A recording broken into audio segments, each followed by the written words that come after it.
Play. அடுத்து பேரவாவோடு மாசனம் பேரவே, பேரவாவோடு மாசனம் பேரவே, ஆரவாரத்தினோடும் அருவிய, ஆரவாரத்தினோடும் அருவிய. சொல்லிட்டானே. இப்ப நான் மண்டை பிடிச்சிடும். பேரவாவோடு மாசுனம் பாம்பு, பெரிய அவாவோடு மாசுனம் பேரவை. பெரிய ஆசையோட பாம்பு பெயர்ந்ததுன்னு என்ன அர்த்தம்? எதையோ சாப்பிடறதுக்காக அது போறதுன்னு அர்த்தம். பேரவாவோடு மாசுனம் பேரவை. உடனே அங்க இருக்கிற காட்டு பசுக்கள்லாம் பயந்து போய் ஓட ஆரம்பிச்சு. மா சுடம்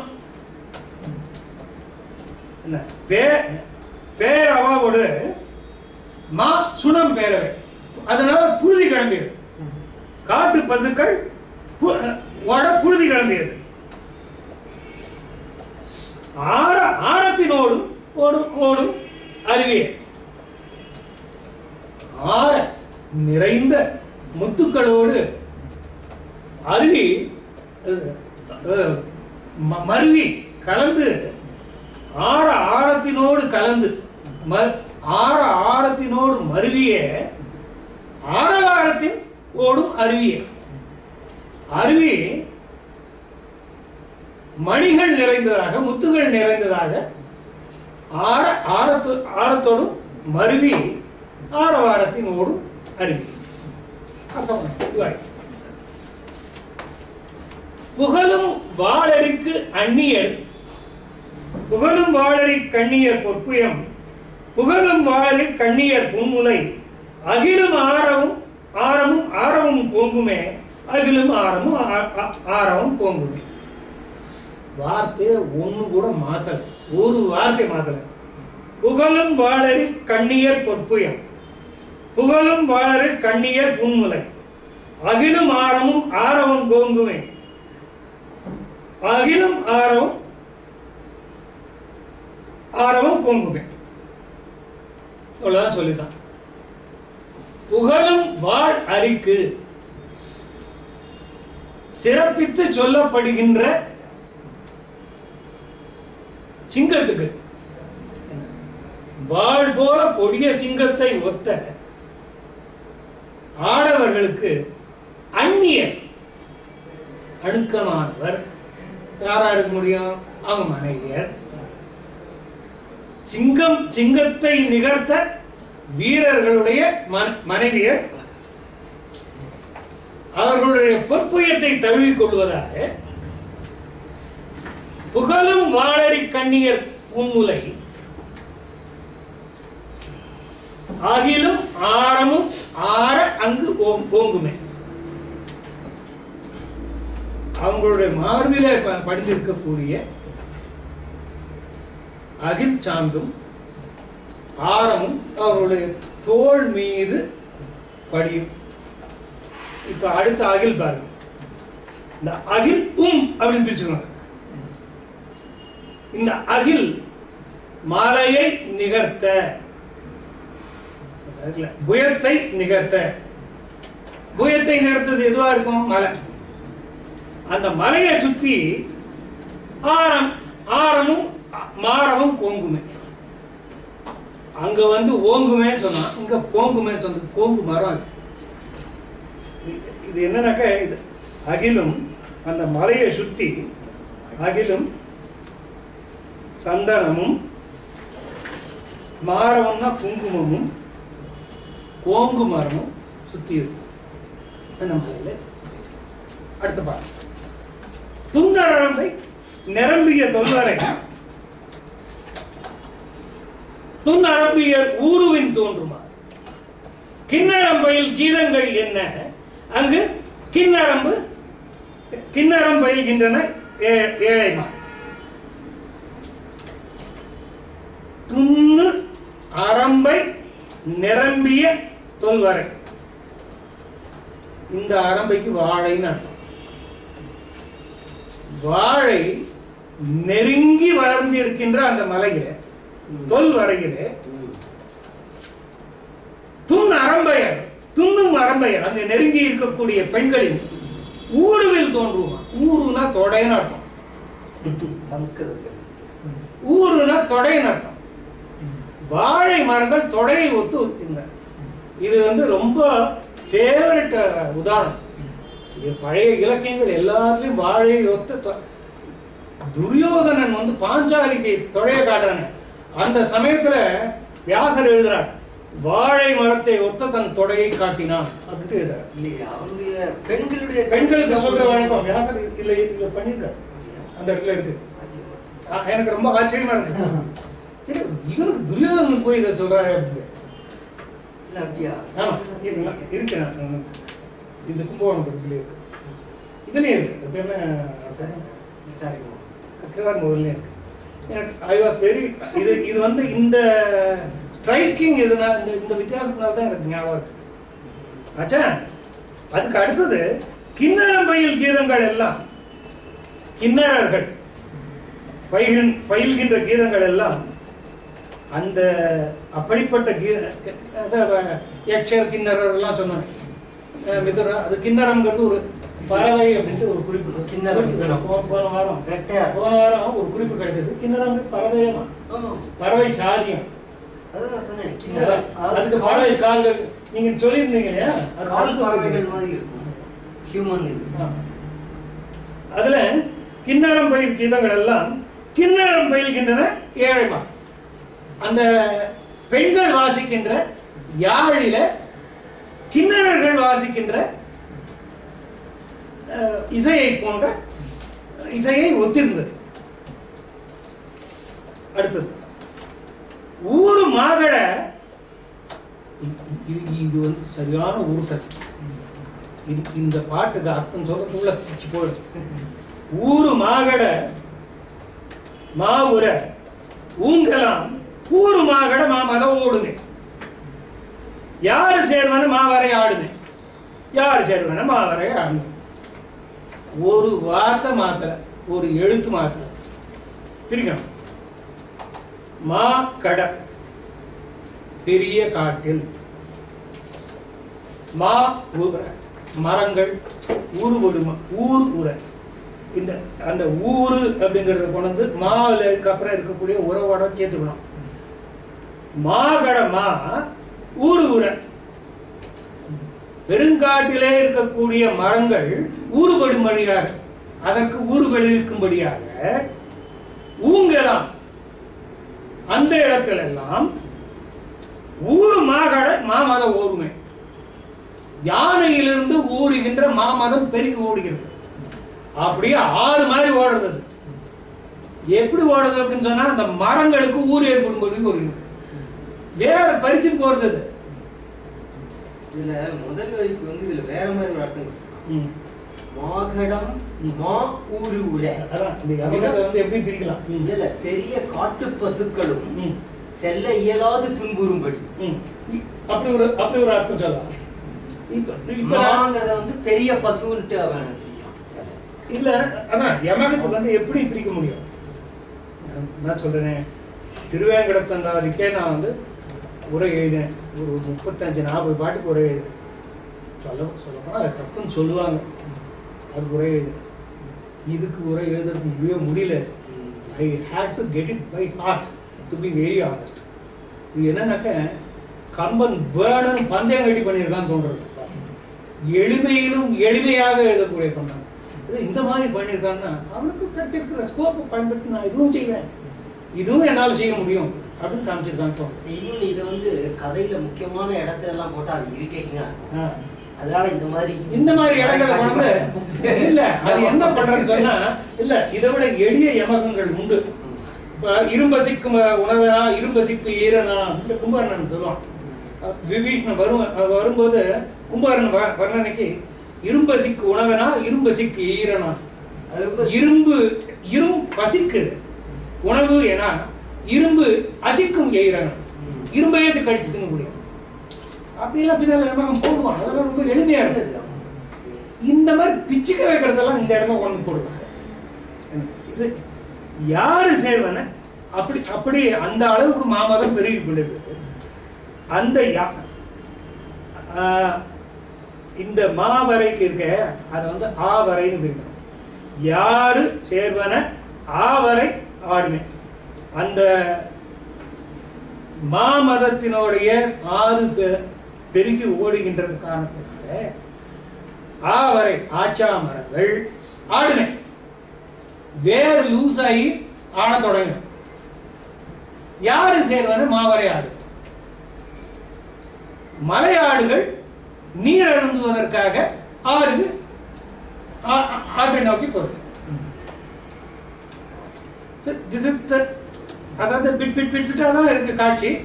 ஆனா இதுல வந்து ஒரே வார்த்தையை எப்படியெல்லாம் பிரிச்சு அதுக்கு அர்த்தம் கொள்ள முடியும் அப்படிங்கிறது. கல்லி அங்கு கருங்குற மங்கையர் கல்லி அங்ககள் காமர் கிழங்கேடா வல்லியங்கள் நெருங்கும் மருங்கலாம் வல்லியங்கள் நெருங்கி மயங்குமே. கல் இயங்கு கருங்குற மங்கையர். கல் அப்படின்னா மலை.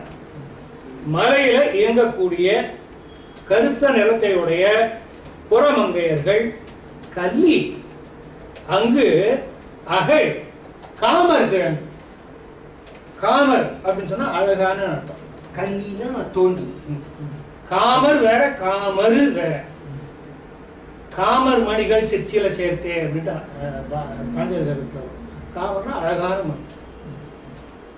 காமருவு கட்சி மணிவண்ணா நீ கிடக்க வேண்டாம், அதுக்கு வேற அர்த்தம். அது டைவர்ட். இங்கேயும் அழகான கிழங்கு. அழகான கிழங்கு தான் இந்த இடத்துல. காமர்னா அழகுன்னு தான் அர்த்தம். கல்லி அங்கு அகழ் காமர் கிழங்கடா.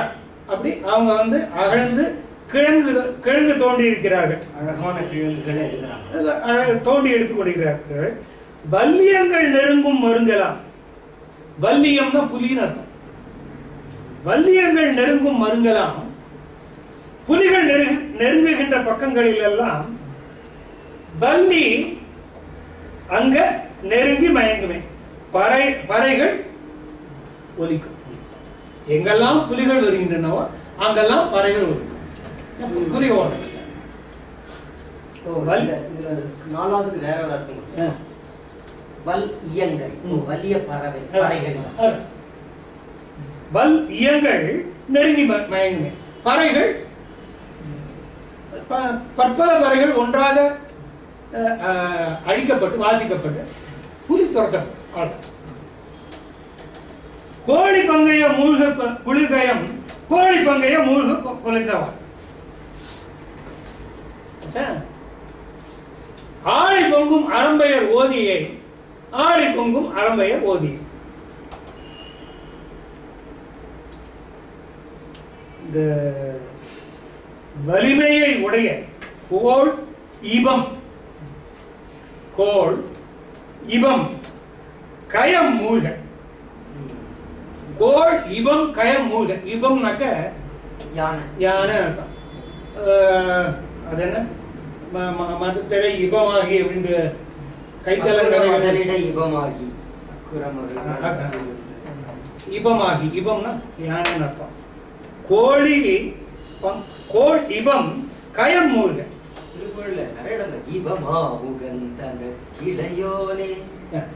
இபம் அப்படிங்கிறது யானைன்னு அர்த்தம். யானை வலிமை மிகுந்த யானையானது குளத்துல மூழ்க குளிர்ச்சி பொருந்திய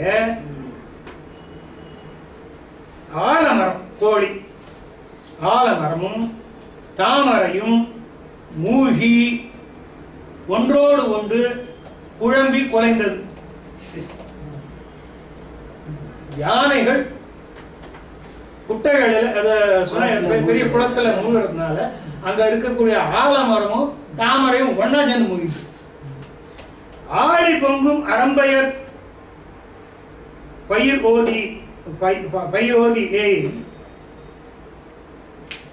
மரங்கள் அடர்ந்துள்ள அம்மலையில் சிங்கங்கள் பொங்கும். அந்த மரத்துல மரம் பயிர் மரங்கள் அடர்ந்துள்ள அம்மலையில் தங்கிய அரம்பையர் ஓதி அவருடைய கூந்தலிலே ஏய்கின்ற ஆழி பொங்கும் வண்டுகள் பொங்கும் அறம்பயர் ஓதியே. அவர்களுடைய கூந்தலிலே வண்டுகள் பொங்கும். ஆடினா அதாவது அழிங்கிறதுடைய நீட்டல். அழினா வண்டு. அழினா வண்டு. ஆழின்னு நீட்டல் விராமமா எடுத்திருக்காங்க. அதுவே சம்ஸ்கிருத வச்சிருக்கோம். அழிகுல அழிகுல சல்லாபே அப்படின்னா கஷ்டமே. அழிகுல சங்குல குவலய மண்டல மௌலிகுல பிரகுல அழிகுலே சம்ஸ்கிருத வச்சிருக்கோம். இதுல அது வந்து தவிர்க்க முடியாது. வடமொழி கலப்பு நிறைய சொல்றாங்க. ஆக்சுவலி இதெல்லாம் தமிழ் சொல்லி படிக்கிறவங்க இதை வந்து நாம எந்த வகையிலும் பிரிச்சு பார்க்க முடியாது.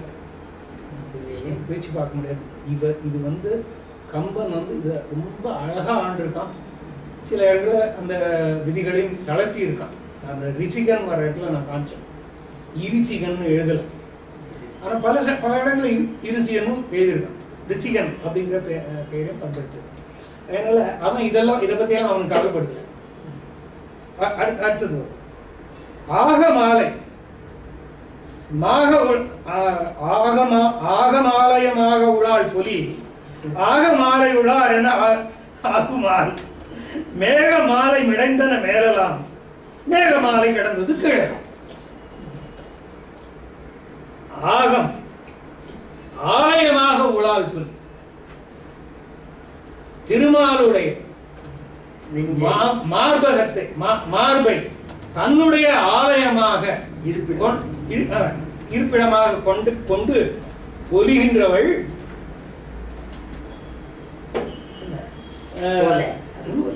அதுபோல வாக மாலை உளரன ஆகுமார்.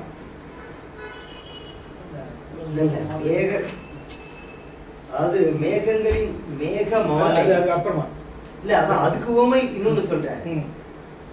மேகம் மாலை மேலெல்லாம் அதாவது மேகங்களுடைய வரிசைகள் மேல மேல தங்கி இருக்க கீழெல்லாம் மேகமாலை மேகமாலை.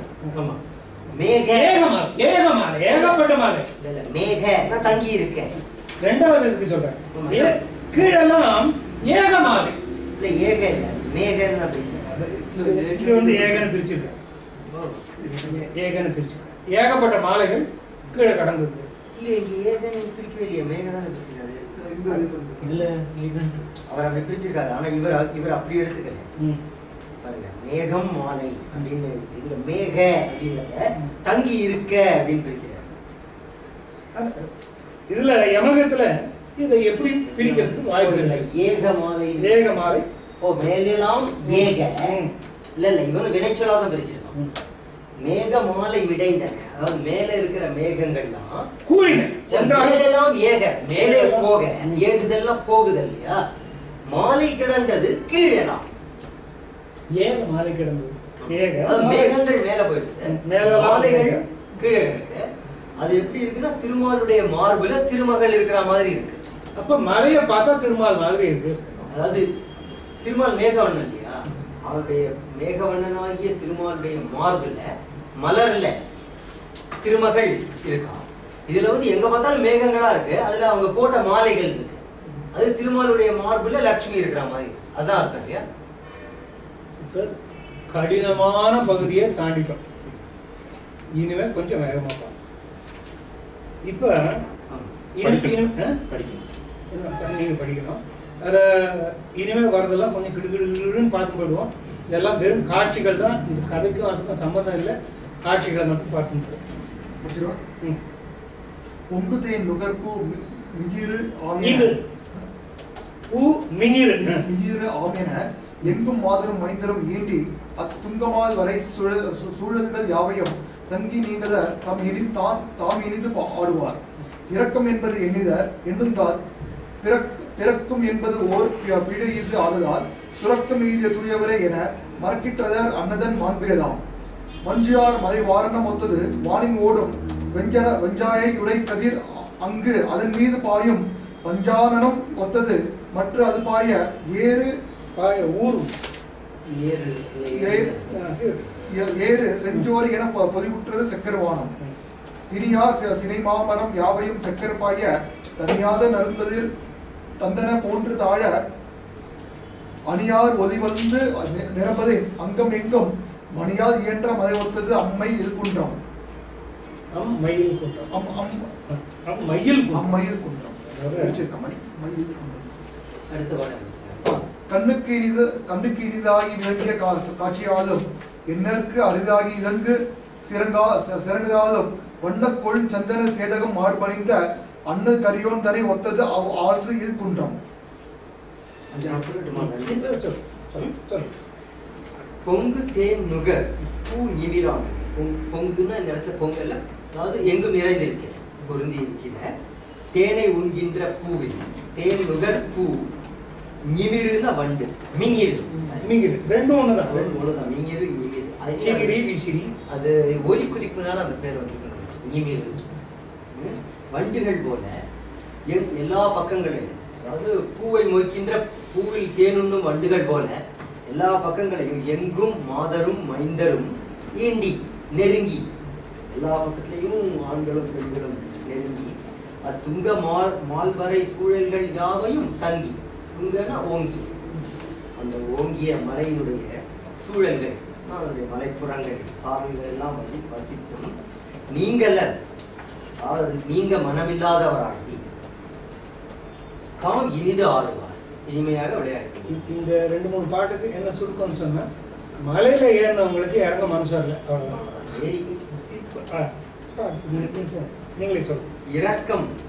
இரக்கம் என்பதை எண்ணில, அது வந்து மலையில இறக்கும் என்பதை எண்ணில, அதாவது இறங்கணும், இந்த மலையை விட்டு இறங்கணும்னே அவங்களுக்கு மனசு வரல. எண்ணுங்கால் எண்ணினால் அச்செயல் பிறக்கும் என்பது ஒரு பீழை. அது பீழை பிறக்கும். அச்செயல் ஓர் பீழை பிறக்கும். அதாவது இதை விட்டு கீழே இறங்கினா ஐயோ நம்ம ரெகுலர் பூமிக்கு வந்துடணுமே அப்படிங்கிற இன்பம் விளைவிக்கக்கூடியது அப்படி அவங்க நினைச்சுட்டாங்க. அதாவது இதை இறங்குறதே ஒரு பெரிய கஷ்டம் அப்படின்னு நினைச்சிருக்காங்க. அப்படிங்கிற ஒரு காரணத்தினால இறங்கணும் அப்படிங்கிறதையே அவங்க நினைக்கல. அது எப்படி இருந்ததுன்றதுக்கு ஒரு ஊமை சொல்றாங்க. துறக்கம் எய்திய தூயவர், துறக்கம்னா சொர்க்கம், அதாவது சொர்க்கத்தை புண்ணியவான்கள், சொர்க்கத்துக்கு போன புண்ணியவான்கள் எப்படி அன்ன போல அவர்களை மாதிரி சொர்க்கத்துக்கு போற புண்ணியவான் அதை விட்டுட்டு பூமிக்கு வரணும்னு நினைப்பான், நான் நினைக்கவே மாட்டான். அந்த மாதிரி அம்மலையின் மாண்பெல்லாம் மரக்கிற்றிலர் அன்னதன் மாண்பெல்லாம், அந்த மலையினுடைய மறக்க கிற்றிலர், மறக்க இயலாதவர், மறக்க முடியாம கிற்றிலர் அப்படிங்கிற அந்த இத பயன்பாட்டை கவனிச்சுக்கோங்க. கிற்றிலர் இயலாதவராக ஆனார்கள். அது என்ன எதுக்கும் கிற்றிலர் கேட்கலாம், எதுக்கு வேணா சேர்க்கலாம். மறக்க கிற்றிலர். அதுக்கு அடுத்தது அந்திவானத்தை பத்தி சொல்றேன். மஞ்சார் மலை வாரணம் ஒத்தது. மஞ்சுனா மேகம், மேகம் தங்குகின்ற அந்த மலையானது. வாரணம்னா யானை, வாரணம் பொருத மார்பும் மலையை எடுத்ததோடும் வாரணம் 1000 சூழ வளர்ந்து, இது வாரணம்னா யானை. வானின் ஓடும் அந்த அந்த மேகம் தங்கின மலை எப்படி இருந்ததுன்னா யானை மாதிரி இருந்தது. வானினோடும் வெம்சாயுடை, அந்த ஆகாயத்துல வெம்சாயை வெம்மையான கிரணங்களை கொண்ட சூரியன் கதிர், கதிர்னா சூரியன், வெஞ்சாயுடை கதிர். அது எப்படி இருந்ததுன்னா அங்கு அதன் மீது பாயும் பஞ்சானனம் ஒத்தது. பஞ்சானனம்னா சிங்கம். அந்த பஞ்சானன் உண்மையில அதை பிரிச்சா பஞ்சானன் 5 முகம் உள்ளவன் அப்படின்னு பேர் வரும். அது சிவபெருமானுக்கு 5 முகம் உண்டு இல்லையா? அதனால சம்ஸ்கிருதத்துல பல இடங்கள்ல அந்த பஞ்சானன அப்படிங்கிற வார்த்தையை வந்து சிங்கத்துக்கும் சிவனுக்கும் ஓமையா வச்சு பல இடங்கள்ல சொல்லுவாங்க. அந்த அந்த மேகம் பெருமாளுக்கும் புலிக்கும் அடிக்கடி சொல்லுவாங்க. நரசார்தூலா, கர்த்தவ்யம் தெய்வமாக, அது வந்து மனிதர்களில் புலியே, அது ஒரு ஃப்ரேஸ். பட் இதுல வந்து பஞ்சானனங்கிறதையே அந்த வேர்ட்லயே இருக்கு. அதாவது இந்த மேகம் தவழ்ந்த மலை மேல சூரியன் கதிர் அப்படியே பாயறது, யானை மேல சிங்கம் பாயற மாதிரி பஞ்சானன மொத்தது. மற்றது பாய ஊரும் செஞ்சோரி என பொலிவுற்றது சேக்கர் வானம். செவந்த வானம் எப்படி இருக்குன்னா, இந்த சிங்கம் பாஞ்ச உடனே ரத்த வெள்ளம் பெருகும் இல்ல, சிங்க யானைய சோரினா ரத்தம். பாய ஊரும் செஞ்சோரி சிகப்பு ரத்தத்தை போல அந்த அந்திவானம் அந்தி காட்சியை வர்ணிச்சிருக்கான். இப்போ இது ஒரு ஸ்டேஜ். அடுத்த பாட்டு அந்த இது மலை சந்திரசைல மலை. இந்த அந்தி நேரத்தில் அது எப்படி இருக்கு? திணியார் சினை மாமரம் யாவை. திணினா திண்மையான வலிமை கொண்ட, சினைனா கிளைகளை கொண்ட மாமரம் யாவை. மாமரங்கள் எல்லாம் அதெல்லாம் செக்கர் பாய. செக்கர்னா செவ்வானத்தினுடைய ஒளி. அது பாயும்போது எப்படி இருக்கு? தனியாத நறு தளிர் ஈன்றன போன்று தாழ். அதாவது மரங்கள்ல தளிர் வரும்போது சிகப்பாது, ஒரு லைட் சிகப்பு, லைட் ரெட் கார்பரேஷன். வழக்கமா பச்சை பச்சையில் இருக்கும். ஆனா அந்த தளிர் வரும்போது மட்டும் ஒரு செந்நிறம் அப்படியே பறக்கும். இந்த செவ்வானத்தினோட ஒளி அது மேல பட்டு அது பிரதிபலிக்கிறதுனால இதெல்லாம் புது தளிர் விட்டுருக்கோங்கிற மாதிரி இருக்கு. தனியாத நறு தளிர், புதிய மனம் வீசுகின்ற தளிர் ஈன்றன போன்று தாழ். அந்த தளிர்களை புதியதாக உண்டாக்கினது போல தாழ்ந்து இருக்கு. அங்கமெங்கும் அந்த மரத்தினுடைய உடல் முழுவதும், தன்னுடைய உடல் முழுவதும் அணி ஆர் ஒளி வந்து நிரம்பலில், அழகுடைய ஒளி வந்து நிரம்புவதனால் ஆசில் அந்த மலையானது மணியால் இயன்ற மலை. மரகதம், சிகப்பு கல் என்ன மரகதமா? மாணிக்கம் மணியால் சிகப்பு ரத்தினங்களால் இழைக்கப்பட்டது போல அந்த மலை. ஆசு குன்றம், குற்றமற்ற அந்த குன்றம் மொத்தமுமே சிகப்பு கல் மாதிரி. அடுத்தது ஒரு நல்ல இதுவும் அதே குன்றத்துடைய வர்ணனை தான். ஆனா இப்போ அந்த செக்கர் வானம் உறைஞ்சு போய் ஏறக்குறைய முழுக்க இருட்டாயிருக்கு. ஓகே, அதை வர்ணிக்கிறேன். இது ரொம்ப எளிமையான பாட்டு, ஆனா அழகான பாட்டு. கண்ணுக்கு இனிதாகி விளங்கிய காட்சியால், பார்க்கறதுக்கே கண்ணுக்கு ரொம்ப அழகா இருக்கிற அந்த காட்சி. எண்ணற்கு அரிதாகி இலங்கு சிரங்களால், எண்ண முடியாத அளவு இருக்கிற சிரங்கள்லாம் குன்றங்கள். இந்த இடத்துல தலையின்னு ஒரு அர்த்தம். சிரங்களால், முடிகளுடைமையால், வண்ணம் சேர்ந்து கொழு அப்படின்னு அழகு சேர்ந்த சந்தனத்தை மார்பணிந்த அண்ணல் கரியோந்தனை. வண்ண கொழுந்து அஞ்சனம் சேர்ந்தது மார்பறிந்த அண்ணற் கரியோந்தனை ஒத்தது அவ்வாசி. சொல்ல வண்ணக்கொழும் சந்தன சேதம், சந்தனத்தை அரைச்சு பூசின. அந்த சந்தனத்தை அரைச்சு தன்னுடைய மார்பில பூசிக்கொண்டிருக்கிற திருமால் அண்ணல் கரியோந்தனை. மலையில சந்தன மரங்கள் நிறைய இருக்கு.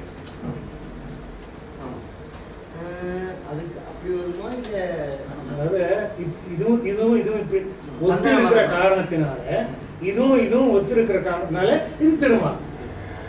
அதாவது எண்ணற்கரிதாகி இலங்கு சிரங்கள் தான். திருமாலுக்கு 1000 சிரங்கள் உண்டு. சஹஸ்ர சீர்ஷா புருஷா, தோள்களாயிரத்தாய் துணைமலர் முடிகளாயிரத்தாய். நம்மளோட பாத்திரம் தாள்களாயிரத்தாய் தனியே தெரியாமலே. அதாவது எண்ணற்கரிய சிரங்கள் இந்த மலைக்கும் உண்டு, திருமாலுக்கும் இருக்கு. மலைக்கும் பார்க்கறதுக்கு அழகா இருக்கு, திருமாலும் பார்க்கறதுக்கு அழகா இருக்கு. மார்பிள சந்தனம் பூசியிருக்கோம், அதுக்கு சந்தனம்.